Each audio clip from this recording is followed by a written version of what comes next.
The Monsterverse is home to its fair share of villains which oppose Godzilla and Kong, whether they be reinventions of classic monsters or interesting new monsters made to stand toe to toe with the king of the monsters and the 8th wonder of the world. Today I want to rank all of the Monsterverse villains before the release of Godzilla x Kong, which is probably going to make this video really outdated in a couple months.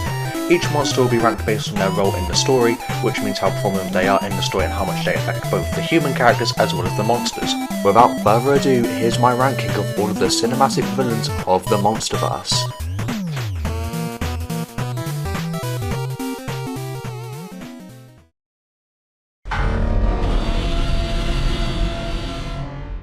Despite the fact that Mechagodzilla occupies the bottom spot of my list, that doesn't mean I don't like this version of the character. The design is pretty cool with various references to previous Mechagodzillas, like the cross-guard design from the Showa, Mechagodzilla, the ribbed neck from Kiryu, as well as the spines from Mecha King Ghidorah. His design also makes sense from an in-universe perspective. His human-like proportions mean that the human pilot can more easily operate Mechagodzilla due to the similar body shapes. Furthermore, his slimmer frame compared to Godzilla allows Mechagodzilla to be more mobile and thus faster than Godzilla, giving him a leg up in their fight. It feels like Apex really studied Godzilla and didn't just make a carbon copy robot, but in fact his superior. Now, what's wrong with this Mechagodzilla? Well, simply put, he doesn't do much in the story. Now, I know his construction is the inciting incident of the narrative, and the journey into Hollow-Earth to get the Hollow-Earth energy is meant to fuel Mechagodzilla, but the character of Mechagodzilla himself doesn't play a role in the narrative.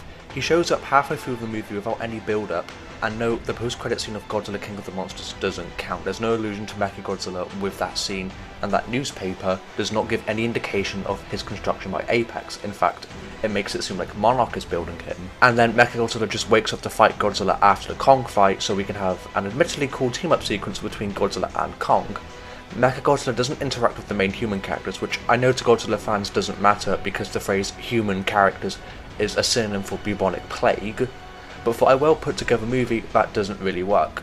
Plus, Mechagodzilla is only in the film for like 5 minutes and doesn't play a direct role in the story, unlike the other monsters on the list. His role in the actual world itself is actually really cool. The fact that he's tied to Ghidorah's skull both ties this film back towards King of the Monsters, and also makes Ghidorah feel like a bigger threat because his legacy impacts this film. It's just a shame that Mechagodzilla himself doesn't really do much in the film, and in my opinion is really wasted. For Godzilla's second most iconic villain, he kinda gets the shaft here, which is unfortunate.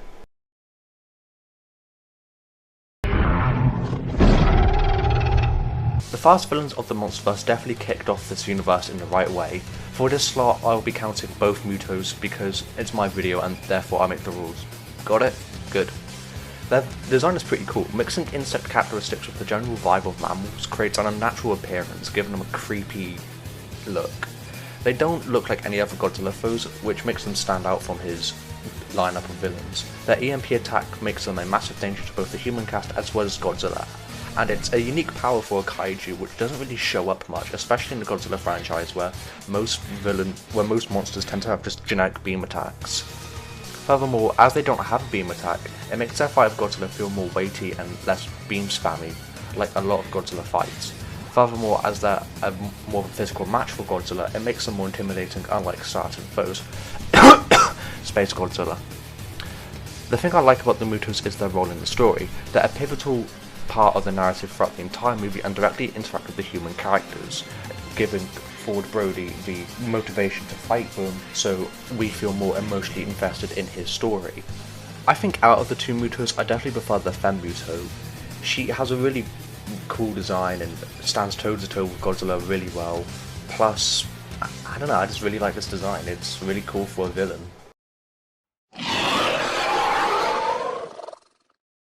Now for the silver medal place. Let's get into the most reoccurring villains of the Monsterverse, the Skull Crawlers. They've shown up in both Godzilla vs Kong and Kong Skull Island, along with the various spin-off pieces of media like Kong's comics and some of the video game tie-ins.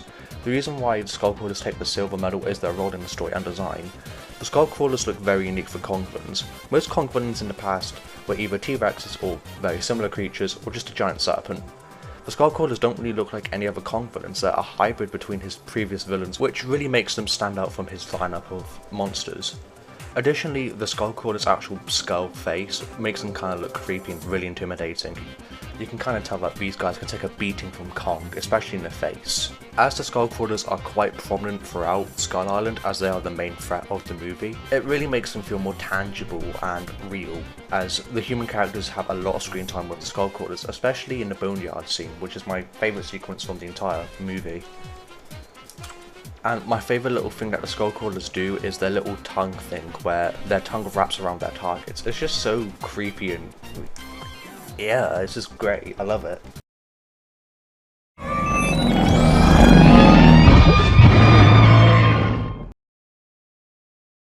Now, obvious pick is obvious. Ghidorah is the best villain of the Monsterverse. What a shock. This version of Ghidorah is my favourite design of the Golden Demise because of his anatomy. Instead of the tree trunk legs of the previous Toho incarnations, we have chicken legs, which is more accurate to how actual creatures in the real world look. Instead of the big bulky legs that creatures like elephants have, flying animals do have these chicken-like legs, which makes Ghidorah feel more realistic.